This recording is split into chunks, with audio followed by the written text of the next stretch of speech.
नमाज से हमें स्टार्ट लेनी है। अगर ख्याल को पाक करना है तो नमाज बेहतरीन जरिया। खुदाबंद आलम ने फरमाया अकीमुस सलात वला तकूनु मिनल मुशरिकीन। ए मेरे बंदे नमाज पढ़, नमाज पढ़। अगर तूने नमाज नहीं पढ़ी तो पूरी दुनिया तुझे मुसलमान कहेगी, मगर मैं तेरा रब तुझे मुशरिक कहूंगा। मुशरिक नजिस है। ये कितनी बड़ी बात है। जो इंसान नमाज नहीं पढ़ता वो खुद नजिस है, उसका खाना पीना हर चीज नजिस है। अल्लाह अकबर। अजीजों, नमाज को अहमियत दें। वाकई नमाज कब्र का सरमाया है, नमाज कयामत का सरमाया है। नमाज ही के जरिए से इंसान इन तहारतों को हासिल कर सकता है, इन मकामात को हासिल कर सकता है। नमाज से जरा बराबर गफलत न करें, क्योंकि ये देखिए दुनिया में हम भी इंसान हैं, जानदार हैं, हमें भी तकलीफ एहसास होता है, मगर हर चीज देखिए अल्लाह ने इस तरह खल की है कि इंसान पे कुर्बान हो रही है। आप बाग में चले जाते हैं, सेब तोड़ते हैं, कोई रोक नहीं सकता, आपका बाग है। दरख्त को एक ताकत नहीं कि इनकार करे इंसान के सामने, दरख्त झुक जाता है। आप सब्जी बोते हैं, सब्जी काटते हैं, कोई इनकार कर सकता है? सब्जी को अल्लाह ने, जमीन को अल्लाह ने आपके मुती, आपके फर्मा बरदार बनाया है। ये तो चलिए बेजान है। नहीं नहीं, आपने मुर्गी को ले लिया, आपने बकरे को ले लिया, उसकी गर्दन पे छुरी चला दी, वो भी आपके लिए हलाल है, हालांकि उनसे दर्द तो होता है। हैवान जानदार है, मगर जितने हलाल हैवान है वो आपके लिए अल्लाह ने जायज करे, कुर्बान हो सकते हैं आप पर। अल्लाह अकबर। जबकि वो भी जानदार है। मुर्गी को आप काट के खा सकते हैं, ये आपके लिए हलाल है। भाई इसी तरह से बकरा, उसे आप ज़बह करके आप खा सकते हैं। कभी आपने सोचा कि हमारे अंदर क्या खूबी है कि ये मुर्गियां हम खा रहे हैं, ये बकरियां हम खा रहे हैं, ये गाय हमारे लिए हलाल है, हम उन्हें कुर्बान कर सकते हैं? कभी आपने सोचा उसकी वजह क्या है? ये बेचारे हैवान हैं, ये मुर्गी है या बकरा हैवान है, इनके पास अक्ल नहीं है। ये हैवान कहता है मेरे पास शऊर नहीं है, अक्ल नहीं है, मेरे पास रूह अमरी नहीं है, मैं मारिफत खुदा हासिल नहीं कर सकता। ऐ इंसान, मैं इसलिए कुर्बान हो रहा हूँ तेरे लिए कि तू आजा, अपनी छुरी को मेरी गर्दन पे चला दे और टुकड़े टुकड़े करके मुझे खा ले, ताकि मैं तेरे बदन का हिस्सा बनूं, मैं तेरे बदन का खून बनूं, ताकि जब तू अपने रब को सजदा करे तो उसमें मेरा भी हिस्सा शामिल हो। सलावत पढ़े।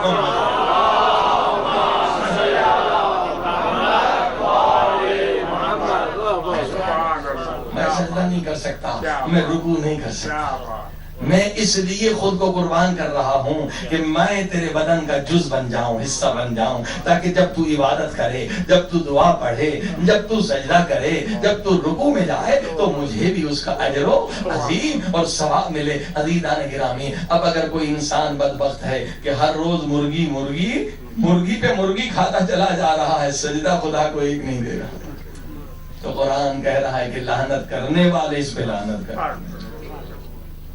मैं इसलिए तेरे लिए कुर्बान हुआ था कि तू मुझे खा के जाके गुनाह में ये ताकत से। ये तमाम चीजें इंसान के लिए इसलिए हलाल हैं ताकि इंसान इबादत करे। इसीलिए फरमाया इमाम जाफर सादिक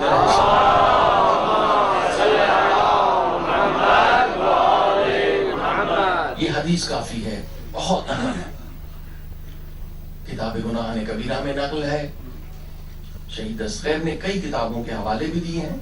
एक शख्स आए, इमाम से सवाल किया, मौला अगर कोई नमाज न पढ़े तो उसके लिए क्या हुक्म है? जानबूझ के अगर कोई नमाज न पढ़े तो इमाम ने फरमाया कि जो जानबूझ के नमाज न पढ़े वो काफिर है। ये परेशान हो गया, इतना बड़ा गुनाह। उसी सवाली ने कहा, मौला अगर कोई शराब पिए तो क्या वो काफिर है? इमाम ने कहा गुनाह बहुत बड़ा है मगर काफिर नहीं। मौला अगर कोई जिना करे तो काफिर है? कहा ये उससे बड़ा गुनाह है मगर वो भी काफिर नहीं। तो कहा इमाम से कि ए मेरे आका, मेरे मौला, अगर मैं ये बात जाके अपने गांव में करूंगा लोग नहीं मानेंगे। आप इमाम हैं, मैंने मान लिया, मगर मैं दलील चाहता हूँ, प्रूफ चाहता हूँ। आप फरमाते अगर कोई शराब पी ले वो काफिर नहीं है, अगर कोई जिना कर ले वो काफिर नहीं, लेकिन जो जानबूझ के नमाज न पढ़े वो काफिर है। लोग मेरी बात को नहीं मानेंगे, आपसे दलील चाहता हूँ। इमाम ने कहा देखो, जो इंसान शराब पीता है या जिना करता है, क्यों कि शैतान उसे जिना की लज्जत दिखा के गुमराह करता है। इंसान गुमराह हो जाता है। اس کو شیطان کیسے بھٹکاتا ہے کہ اس میں لذت ہے، چاہے وہ 2-4 منٹ کی بس تو حقیر لذت صحیح، مگر شیطان اسے ایک مرتبہ گمراہ کر لیتا ہے، لذت دکھا کے زنا کی اس انسان کو شیطان گمراہ کر لیتا ہے۔ امام نے کہا دیکھو زنا کرتا ہے کوئی لذت کی وجہ سے، لیکن جو نماز نہیں پڑھتا تو نماز نہ پڑھنے میں تو کوئی لذت نہیں ہے۔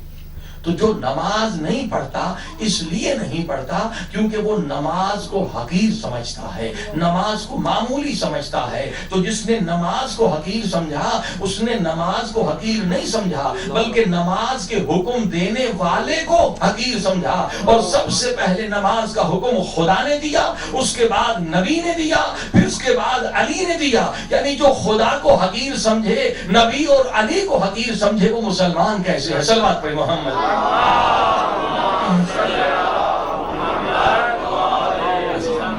اندازہ لگائیے کہ نماز کی کتنی اہمیت ہے کہ جو قرآن نے فرمایا اقیم الصلاۃ، یہ قرآن کی آیت ہے، ولا تکونوا من المشرکین، ورنہ تم نجس ہو جاؤ گے۔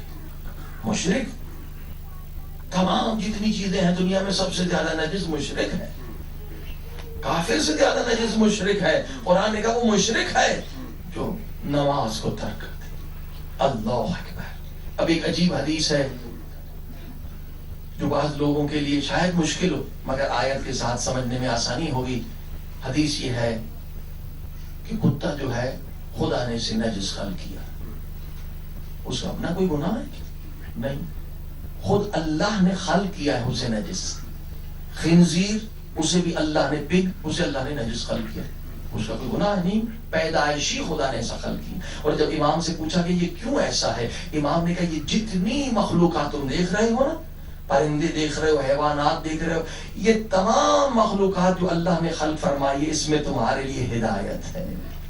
یہ نہ سمجھو کہ اس میں ہدایت نہیں، اس میں ہمارے لیے اللہ نے ہدایت خلق کی ہے، تو ہم اگر غور کریں گے تو ہدایت ملے گی۔ میں کتا نجس سے اس میں کیا ہدایت ہے، اب خنزیر نجس اس میں کیا ہدایت ہے؟ عزیزان گرامی دیکھیے، یہ کتا نجس تو ہے مگر اس میں ایک عادت بڑی اچھی عادت ہے، یہ مالک کا وفادار ہے نا، یہ مالک کا وفادار ہے۔ 7 دن 5 دن بچا کھچا کھانا اسے آپ کھلا دیں، یہ آپ پہ حملہ نہیں کرے گا، یہ آپ پہ نہیں بھونکے گا، یہ اتنا نمک حلال ہے۔ اب یہ کتا یہ ظاہر خدا نے نجس بنایا ہے اور ہمارے لیے ہدایت بنائی ہے۔ دیکھو یہ کتا ہے نجس مگر نمک حلال ہے، نمک حرام نہیں ہے۔ 7 دن 10 دن اسے کھانا کھلا کے دیکھو، یہ کبھی تم پر حملہ نہیں کرے گا، اور جب اسے بلاؤ گے یہ بھاگتا ہوا آئے گا، یہ اتنا وفادار ہے۔ تو اے انسان تو بھی تو سوچ، جس خدا نے ماں کے پیٹ سے لے کر آج تک تجھے کھانا کھلایا ہے،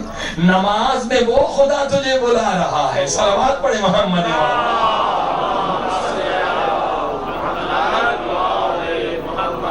جس خدا نے آج تک تجھے رزق دیا ہے، تو بھی تو نمک حلالی کر۔ اب دیکھیے بات سمجھ میں آ گئی، اب حدیث سمجھ میں آئے گی۔ خدا نے کتے کو نجس خلق کیا تاکہ ہم سمجھ سکیں خود کو کہ ہم کتنے پاک ہیں، ہم کتنے نجس ہیں۔ کتا نمک حرام نہیں ہے، مالک کے بلانے پر آ جاتا ہے۔ نماز کیا ہے؟ حی علی الصلاۃ، یہ خدا کی طرف سے اعلان ہے کہ آ جاؤ، تمہارا مالک تمہیں بلا رہا ہے، تمہارا رازق تمہیں بلا رہا ہے، تمہارا رب تمہیں بلا رہا ہے۔ اب حدیث سمجھنے میں کوئی مشکل نہ ہوگی۔ اب حدیث یہ ہے کہ کتا کہتا ہے میرے اللہ تو نے مجھے نجس خلق کیا ہے، مجھے بھی معلوم ہے کہ سب سے زیادہ میں نجس ہوں مگر تیرا شکر ہے میں کائنات میں سب سے زیادہ نجس ہوں، مگر شکر یہ ہے کہ میں بے نمازی تو نہیں ہوں۔ اللہ، یعنی میں نمک حلال ہوں، نمک حرام نہیں۔ اسی طرح سے خنزیر بھی کہتا ہے میں سب سے زیادہ نجس ہوں مالک، مگر پھر بھی تیرا شکر کرتا ہوں کہ میں بے نمازی نہیں ہوں، میں مالک کا احترام کرتا ہوں۔ بس عزیزان گرامی ان چیزوں کو ذہن میں رکھیے، ایسا نہ ہو کہ بہت اوپر کی باتیں ہم بیان کر لیں اور بنیادی باتیں ہم بھولتے چلے جائیں۔ صلوات پڑھیں محمد۔